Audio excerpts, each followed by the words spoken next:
রাতের পর ফের সকালে উদ্ধার লক্ষ লক্ষ টাকা। পশ্চিমবঙ্গ ঝাড়খণ্ড সীমান্তের ডুবুরডিহি চেকপোস্টে নির্বাচনকে সামনে রেখে ইন্টারস্টেট নাকা তল্লাশি জোর কদমে শুরু হয়েছে। গতকাল রাতেই নাকা তল্লাশি চালানোর সময় একটি 4 চাকা গাড়ি থেকে 4,68,300 টাকা উদ্ধার করে তদন্তকারী আধিকারিকেরা। আজ ফের অর্থাৎ সোমবার সকালে পুনরায় নাকা তল্লাশির সময় একটি 4 চাকা গাড়িতে তল্লাশি চালানোর সময় নগদ 4 লক্ষ টাকা উদ্ধার হয়।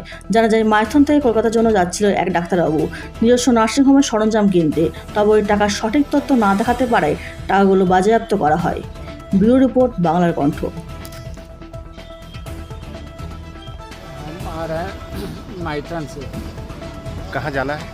जाना है कलकत्ता रिसला जाना है। तो इतना कैश आपके पास में कहाँ से 4 लाख। कहाँ से आया ये कैश? कहाँ से? नर्सिंग होम का इनकम थे। मेरी वाइफ भी डॉक्टर है, हम भी डॉक्टर हैं।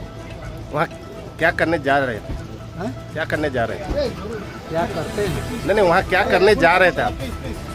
कुछ नर्सिंग होम का इंस्ट्रूमेंट